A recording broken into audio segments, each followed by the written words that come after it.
I know what their point is. I just heard today that in California that before the economy fell apart, I think it was the top 1% of taxpayers paid for 50% of the taxes that came in here in California, and that's 1% paying for 50%. Not good enough. Not good enough. I understand some people have more than others. That's always going to be there. And we started off this evening talking about the auto show and about how the crazy competition just led to these crazy, crazy cars. And I know sometimes it goes astray, but for the most part, it's the best system we have. And trying to get the top 1% to pay for the bottom 55% or to pay in 55%, that's not the angle to choose. The angle's worrying about what the fuck the other 50% are doing, not what the top who's already paying way more than their fair share is doing. There's something that's come up in this country that didn't used to exist, which is envy. And it's a big issue. And it was understood back in the day, and we are empowering, we're now dealing with the first wave of participation trophy. My own fecal matter doesn't stink. Empowered. I feel so fucking good about myself. Everybody's a winner. There's no losers. We are dealing with the first wave of those fucking assholes. That's who we're dealing with now. Because this has been going on for about 25 years, and we're just starting to get maybe 20 years, and those kids were 8 or 9 years old, and we're getting the first... Is that the millennials? I think that's the name for these I call them the ass douches. That's that colloquially, they're known as the ass douches. No, I saw that on the news. Oh, okay. That's I stand corrected. Yeah, Brian Williams called them the ass douches. Right. Yeah. Bri Hand of God. Hand of God. Hand of God. So what we have, I haven't really broken this down, but I'm going to try now. We created a bunch of fucking self-entitled monsters. Mm-hmm. And this has become the pursuit of my life, where people are so far out of it and what they expect and what they think realistic is and what the set of rules that pertains to them versus the other guys, because that's what the bottom line is. I want my most valuable player trophy. Well, you're the slowest, fattest guy on the team. Why should he get one and I don't get one? Because he busts his ass and he runs a 4.440. That's why he gets one. Well, this is bullshit. And then everyone gets involved, and then everyone gives everyone a participation trophy, and then everyone feels good about themselves. It's not based on anything. You should feel good about yourself because of your accomplishments, not because somebody yelled at you to feel good about yourself and you got a fucking fake piece of plastic that was sprayed gold and had your name on a plaque on the bottom of it. And when these folks become adults and enter the workforce, and they've done stories about this, how you can't treat them, the boss can't yell, hey, let's go. Let's get back to work now. And, oh, you raised your voice to me. You better watch your tone, buddy. My dad's a lawyer. I'll sue your ass. I'll take this company. Self-entitled pricks who think the world owes them a living. And now we're getting the first wave of these douchebags. And now they grew up. And it's fine if you grow up in this little snow globe of a life where everything is awesome and everyone gets a participation trophy and there's snowing. No losers. Well, when you get shaken up and everything's awesome. But then you get out into the real world and you realize I'm a fucking loser. You're not doing that well. You're not making that much money. There's no more participation trophies. This is the fucking LA Auto Show. You don't get to sit around and go, hey, here's my piece of shit I worked on. Everyone, why aren't you guys buying it?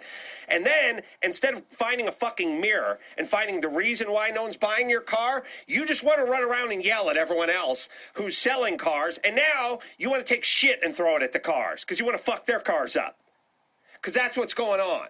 It's like, instead of looking in the mirror and go, why the fuck am I not doing better? You just find some guy's got more shit than you and go, hey, man, what do you need all that shit for? It's the same version of, hey, man, what do you need an MVP trophy for? Because I bust my ass. That's why. Or maybe I'm just genetically better than you. Either way, buddy, I got the trophy. So shut the fuck up and get the fuck back to work, or better yet, on the bench where you belong.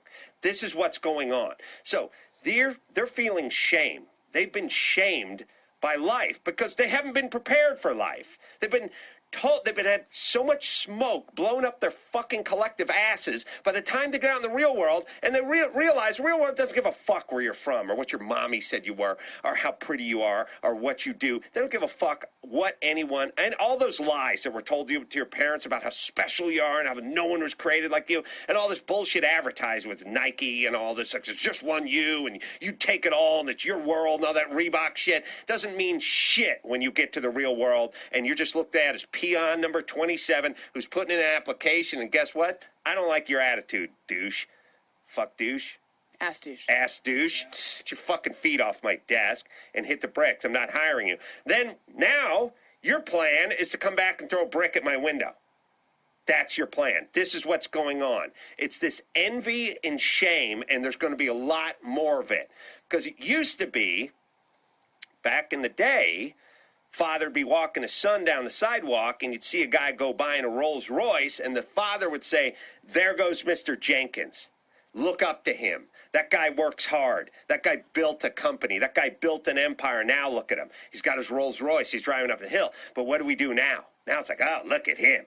Look at him. Does he need that car? Yeah. Why does he need that car? I'm driving a fucking Chevette. Why does he get to drive that fucking car? You know, let's go up there and throw a rock at it.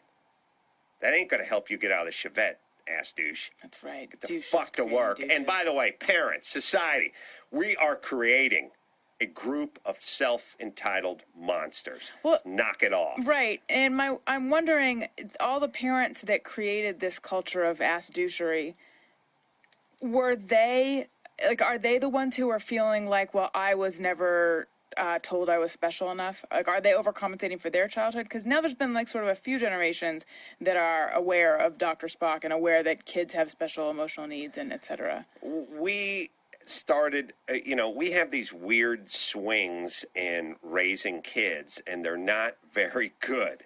I mean, I grew up in the sort of 70s, just free to be me, you and me. Hey, man, if he doesn't want to learn to read, he doesn't have to learn to read. Yeah, just run wild, free range, do your own thing, man. That whole hippie, do your own thing, never fucking panned out.